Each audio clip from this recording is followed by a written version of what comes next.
Well, good afternoon, everyone. Thank you for joining us. It is our Thursday edition of New Hope Radio, and we are so glad to have you with us today. Got a different kind of a program today because it's really, really important that you're tuned in, and we're so glad that you are.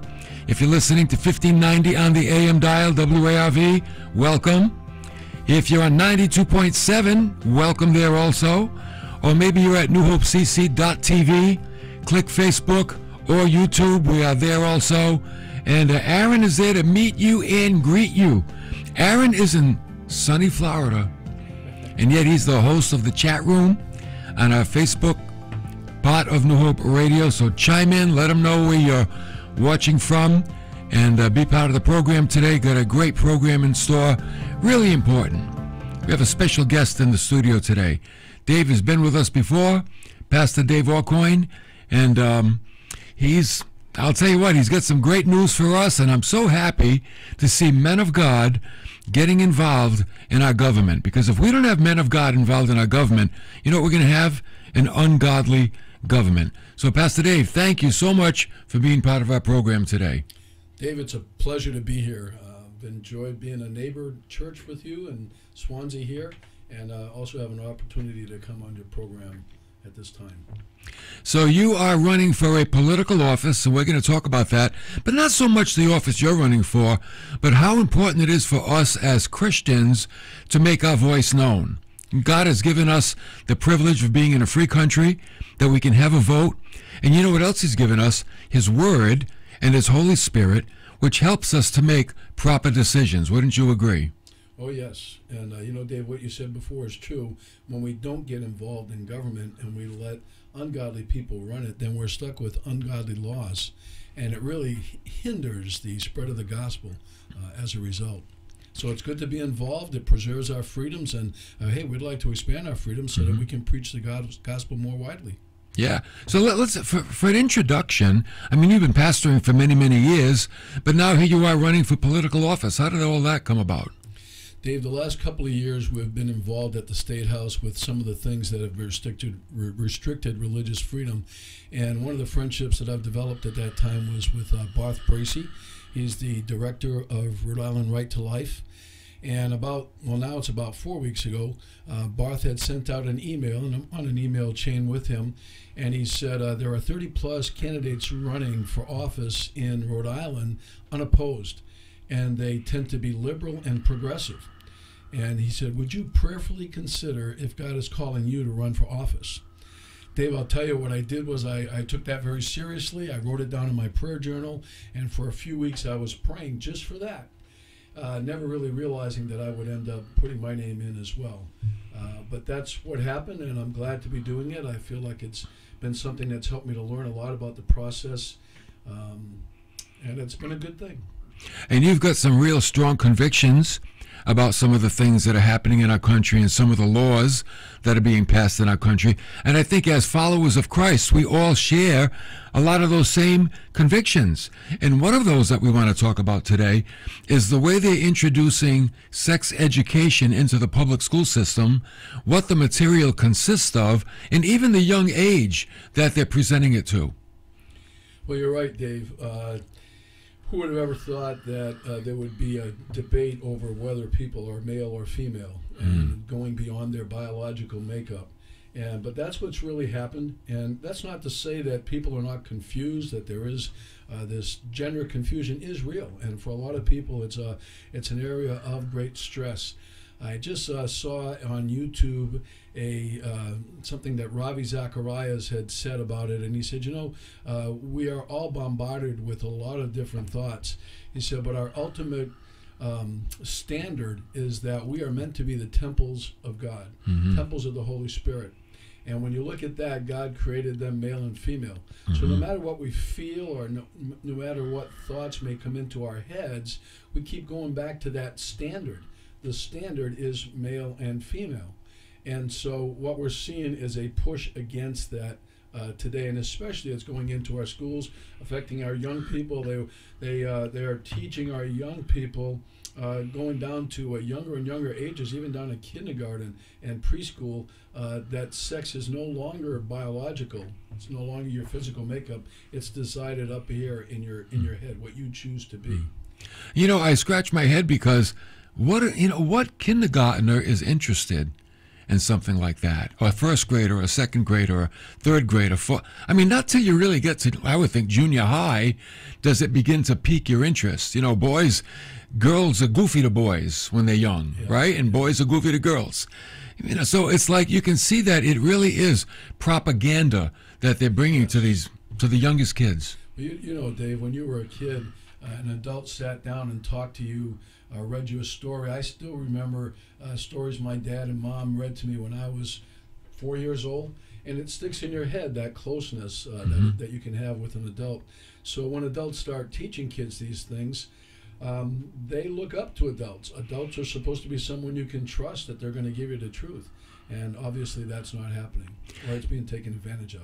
And what's so unnatural about it, from my understanding, is they're telling children to question their sexual orientation. Yes. And maybe they were born a boy, but they're not really a boy, or born a girl, they're not really a boy, and experiment and try different things. And it just seems so unnatural. It is unnatural to tell someone to do something like that. Most of the studies show that kids may go through confusion, but they will work through it by the time they get out of their teens. But here's the thing that scares me, Dave, is that, and I've met with the Commissioner of Education here in Rhode Island. I've been part of some public meetings with him and other people that are involved in our education system. And they are all for sending our kids for hormone therapy. Let me just read you something. The Kaiser Health Institute warns that pumping your body full of hormones can be devastating physically. In a study of 5,000 people who identify as transgender men trying to become women, 80 to 90%, Dave, were more likely to have a stroke or heart attack. They also had a higher risk of blood clots from the estrogen. And this was the largest study that the health of transgender individuals on hormone therapy was ever done. And one of the authors, a doctor, I'm not sure if his last name is spelled Getahun, told NBC News, doctors and patients need to be aware of the increased health risk for transgender women. And this is not to mention how emotionally destructive these treatments can be, from the testimonies of people who have had them and regret them. Mm-hmm. So we have folks that are not only allowing these things by law, but promoting them, condoning them, saying it's a good thing to do. Yes. And that's why we're here today, Dave, because we need Christians to really, yes, you trust God, but you still use your right as an American citizen to cast your vote and let your vote be heard. Yes. Andrew Beckwith, I think you know Andrew and Michael King there with Mass Family Institute. And the sex education that's being pushed in Massachusetts is being pushed by Planned Parenthood. And they were able to get a hold of some of the exercises. I'm trying to do that. I know that Planned Parenthood is active in Rhode Island schools in after-school programs. I know people that have seen them there. But in Massachusetts, the sex ed program that they were pushing gave exercises for students to, when their parents were out at night, to invite some gay friends over to get involved and try anal sex, oral sex, all these different kind of things. Now, these are not even high school. This is going down into minors. This is middle school. So they're beginning to try to introduce this in the schools to kind of desensitize our kids to these things. And it's just not right. It really isn't right. Parents should have the option that they want to opt in their kids to sex ed, not be stuck with having to opt them out. Because so many cases where schools are pushing a sex ed that most parents would not want, they don't even know about it. And so if they have to opt their kids out and they don't even know about the program, that puts them in an awkward spot. It would be so much better that they get to see what the sex ed programs are and they have the choice of opting them in instead of opting them out. Well, my thinking is, what kind of mind comes up with stuff like this? where are these people's heads? I mean, the people that are writing these curriculums and coming up with these exercises, can they picture themselves as parents telling their children to go and commit these acts and do these things as well? I mean, it just doesn't sit that a parent, that an adult could write a curriculum like that and then tell their children to go and do that, invite your gay friends over, have anal sex, and do all. It just, I don't know, it just doesn't register with me. Doesn't. Dave, there's money involved. Planned Parenthood makes a little under $500 for every abortion that they do. And I think I've got a stat here. Back in 2015, the Guttmacher Institute, which is the one that Planned Parenthood actually uses, did a survey. And I believe that year, in 2014, that was the last year the stats were done, but it's pretty much been the same ever since, that there were 3,800 abortions in Rhode Island that year. And what that was, Dave, it's kind of mind-blowing. That's 25% of all the Rhode Island pregnancies that year ended in abortion. 25%. So Planned Parenthood has a reason for pushing lax moral codes or recommending experimenting with sex, because when young kids end up pregnant, they're going to go for an abortion. You're right. It's why would people do it? So let me ask you two questions. Number one, and this isn't locally, this is even nationally, can it be stopped? And number two, how do you stop it? Well, yes, it can be stopped. Last year alone, there were 5 extreme abortion bills that were at the State House. And again, Barth Bracey, Rhode Island Right to Life, other groups were making people aware of them. And the turnout was great at the State House. And so many people went before these committees saying, we don't want this. And none of them passed. We've been very fortunate. The Speaker of the House, Mattiello, is someone who is conservative. He's pro-life, and he tables many of these legislative bills. But the public doesn't want them either. So we've been fortunate to be able to set them aside. But each year they are pushing more and more, and they are pushing harder and harder. And really, Dave, it's sad to say, but there are people who would like to make Rhode Island the go-to state for abortions in our country. That is sad, yeah. Take away all regulations, and you'll have people flooding our state for abortions. So, yes, it's a sad thing. So we'll be going out to vote next week. What should people be thinking when they standing there in the ballot box and they've got that sheet in front of them? What should be going through their mind when they're ready to connect the dots or color in the circle with their number 2 pencil? What should they be thinking? Well, I know what I think about is what are the kind of moral statutes that God would want me to back? And let me say this, and I know you feel the same way. This isn't a Republican-Democratic thing necessarily. Actually, though, if you look at the platforms for each party, they're in many cases starkly different. But I know many of the Democrats at the State House, or I should say there's a number of Democrats at the State House that are very strongly pro-life, sometimes even more pro-life than the Republicans. So we need to be asking our legislators what they stand for and sort of holding them accountable for what they are putting forward. I had somebody in my church that has called some of the people that are running for office and actually went down a list and asked them where they stood on a number of these issues that Christians are concerned about. And I thought, wow, kudos to you. That's awesome that you would do that. Sure. And then we need to hold their feet to the fire. Exactly. No, there's another issue that really affects everybody. And I think with this issue, some people might think, oh, that doesn't affect me. But it really does. It affects everybody.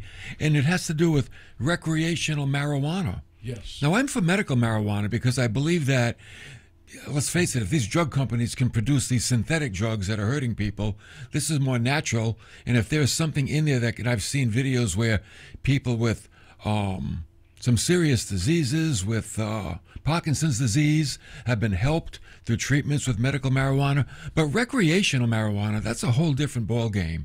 And it does affect everybody because the guy in the car next to you could be getting high as a kite on the way to work, and what kind of performance is he going to have when he gets to work? What kind of job does he do? So what do you think people should be thinking about the issue of recreational marijuana?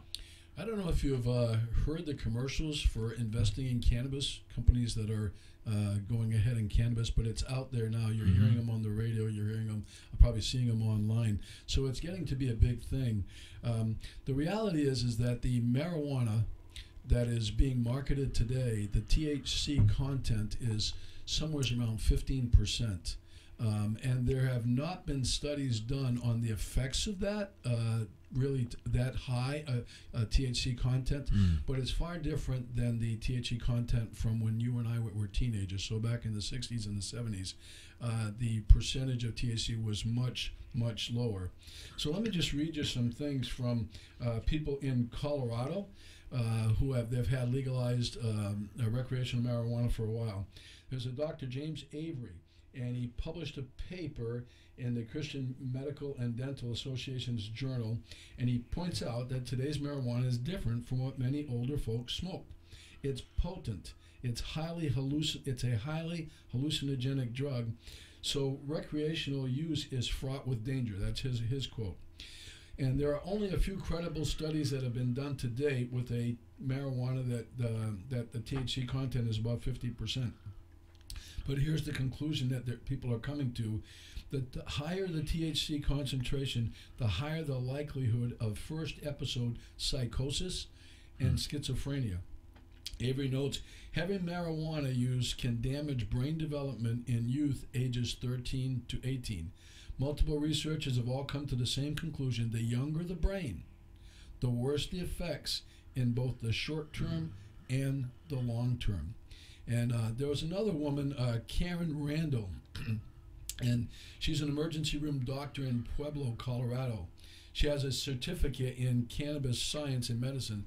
Here's what she says.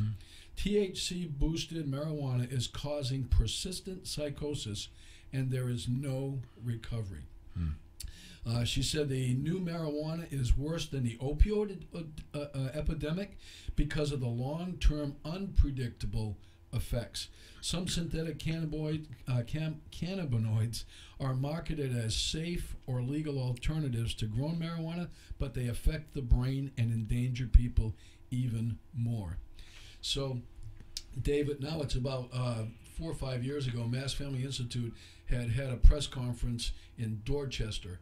And right in the heart of Dorchester, where there are a number of inner city pastors that were there. One African-American pastor, woman, she pleaded with the officials in Boston. And actually, I think the mayor was against it, and the governor as well. But it's being pushed anyway. But she pleaded with them because what's going to happen is that marijuana, the pot shops begin to open up, and they're selling brownies, they're selling cookies, they're selling all kind of things that are laced with cannabis. And that's a whole different ballgame when you eat it. Oh, yeah. It's much even stronger than smoking it. So if half of a brownie is equal to a joint, how many people would stop at half a brownie? And then I was talking to a state trooper, and when you're stopping somebody and you're testing to see if they're capable of driving, the test for alcohol is very clear. But for marijuana, to find out if they're being influenced by the drug and their driving is being influenced, it's a lot harder. They're going to have to do blood tests right on the street. But they won't be able to because that's something that legally people are protected by. So it really creates a lot of situations that we've yet to really deal with and see how they're dealt with. So we have a lot to consider across the nation when we go into the voting booth next week. What are some other things that we need to really, really think about because they affect us personally, they affect our families, they affect our cities and our states, and they do affect our countries as well. So there are many hot topics, and as God's people, man, we got to be right on top of it. We really have to use the system that's been devised by our Constitution, make our voices known so we can protect our country. So what would you say are some other hot topics that we need to be involved with? Well, religious freedom is always a big one. And, 2 years ago, Massachusetts voted for the bathroom bill. By the way, that bathroom bill has finally made it to the ballot thanks to Mass Family Institute.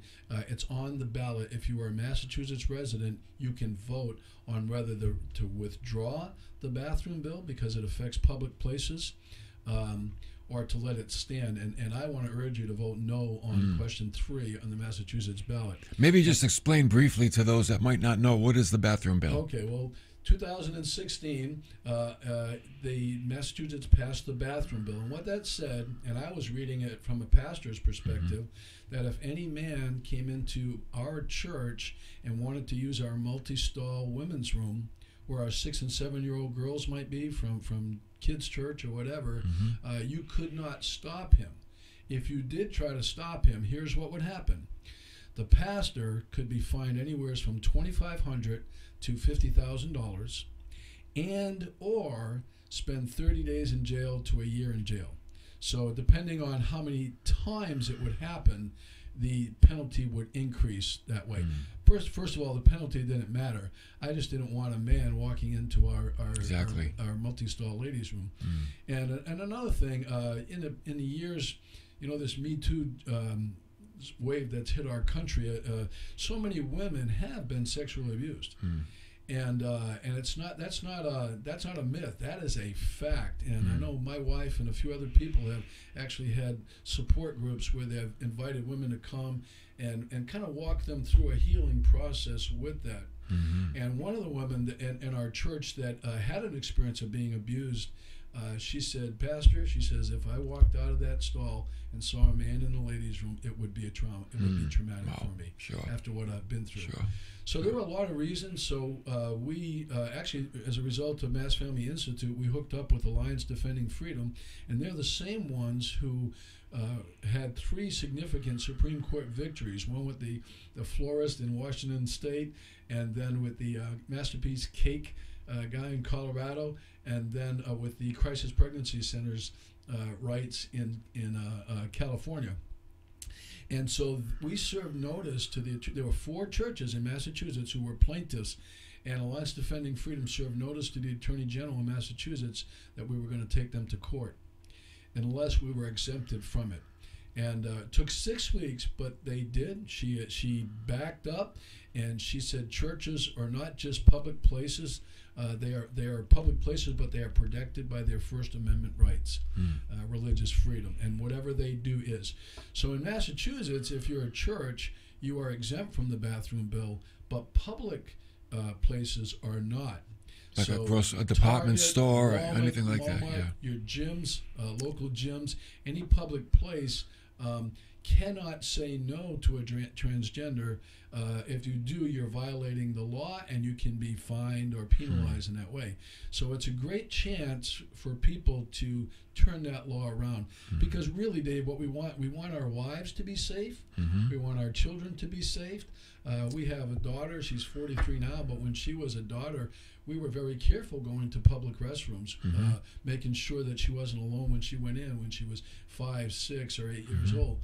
It's only common sense. It seems like it. Isn't it common sense that we want our kids to be safe? It's not too common. And even though it's not happening in dramatic numbers, there are instances of abuse all across the country where men are taking advantage of this. Let me just say this. You think about your teen years in high school.